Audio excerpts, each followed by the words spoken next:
Hi guys, welcome back to my channel. My name is Angie and I'd like to thank my subscribers to my new channel, and I'd like to thank you, and I do appreciate you for growing with me.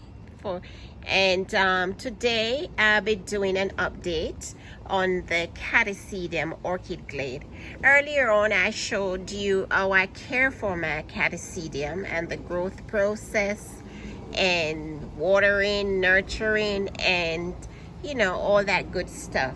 So when I did it, it was in spike, and today I like to show you the blooms, how beautiful they are. Look at these. And this is the Catasetum orchid glade, guys. Beautiful. Look at this. Let me zoom into this one.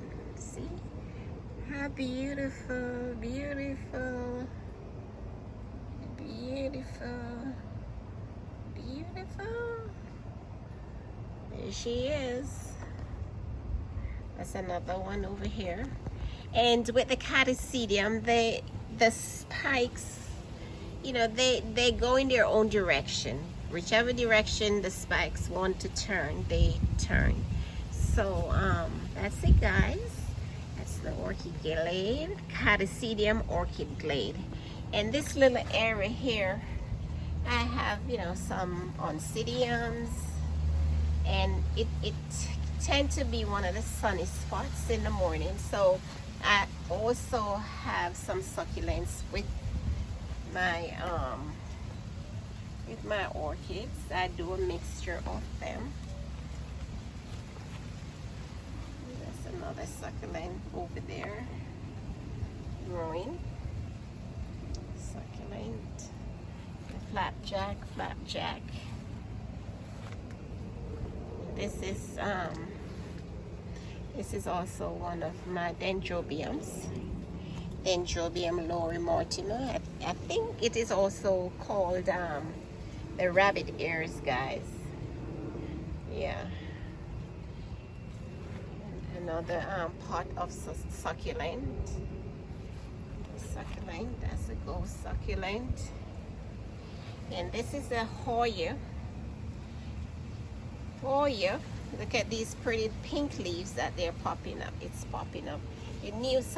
Sometimes the new leaves, they come out with a pretty pink color, but it's really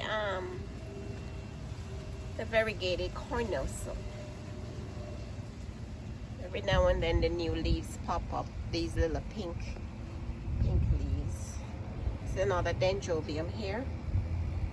It's like a round the clock bloom I get from this one. And here, this is a cherry baby, another giving orchid. It's spiking again, and with this one it sprays out lots of blooms on each spike. It's like psh, the cherry baby. I've had this for the last, let me see, 6 years or so, and it has been very giving. It's like around the clock. As soon as the one blooming season is over, there comes more spikes again, guys. So it's spiking for me again. It's like 1, 2, 3, 4, 5, 6 spikes so far, and so the spikes just keep coming. The cherry baby, that's my cherry baby there, cherry baby. And this is another succulent over here. I think it's liking its spot. And this is also one of my other Dendrobium aggregatum, or Dendrobium lindley. So it's right here. This is one of the older ones. It has been blooming, giving me beautiful blooms. And now it's going through the growth and resting period. So I water very often, and I fertilize. Water, fertilize. And of course, I shared with you the Glottis brachiata. I just wanted to show you guys. I will be doing an update on the Glottis brachiata. and whenever the blooms are open. But I just want to show you how the spikes look like this, guys, in the beginning, like this. See those green buds? See them? And as older and as closer they get to be opening, they take on a magenta color. Look at that beautiful magenta color. So that's how the blooms will be. So the closer they get to opening is the darker magenta it gets. These are predicting by the weekend, by Sunday, Monday, I should have some blooms from these two here at the top. See how darker they are, and I could see little openings on them. These down here will be opening next week, I think. But I should be having an update by next week to give to you. And right here, this is one of my scorpion orchids. And this too is a very giving orchid. Just went through its blooming phase. Now it's growing, and you know, I'm nurturing it. It takes a lot of water. And the hint for me with my orchids, guys, the ones that have aerial roots, they can take water. They drink water. See? All those roots. How pretty that is. How pretty those roots are. Yeah. And next to it is my is one of my Hoyas.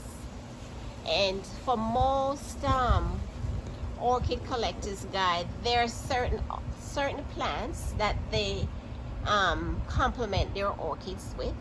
And for me, I use a lot of Hoyas. I have a big collection of Hoyas, different kinds.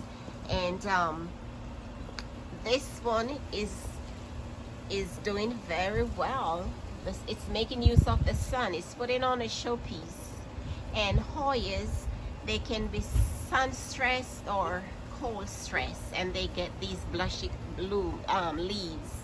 And this is a dream for a lot of collectors, Hoya collectors. I'll be doing a post on them, you know, the different kinds I have, and you know, so you could all see.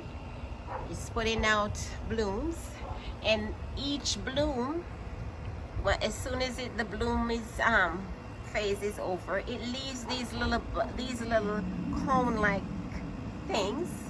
See, they're called peduncles, and each peduncle is like an old bloom, but they have reblooms on these peduncles. So you don't cut it off. No matter how dry it looks, just leave it, because that's where more blooms will come from.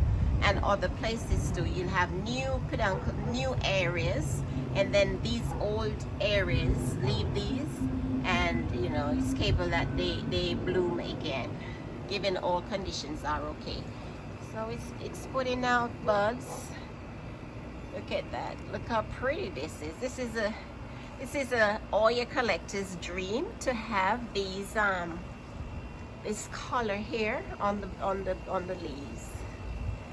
So guys, thanks for stopping by. I just wanted to share with you the update on my Catasetum Orchid Glory. And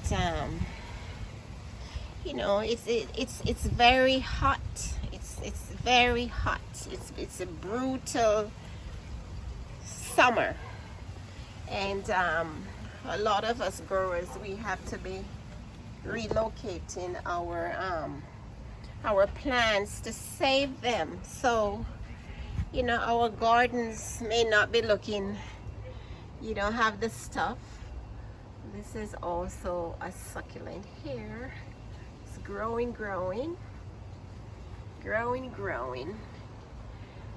Yeah, you know, things are out of where you had them. You have to be placing them in the shade so you could have your plants for next season. Yeah, so that's my Catasetum Orchid Glory, guys. Putting on its show. Another show for her. And you know, sometimes I'll get the first spike, and then you know, there are other spikes that comes out on this Orchid Glory. It's a very giving plant. It doesn't miss a season. Even if it's one spike, it rewards me. There she is. There she is.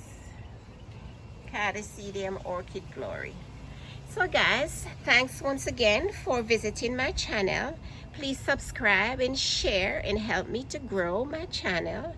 I appreciate you. Thank you.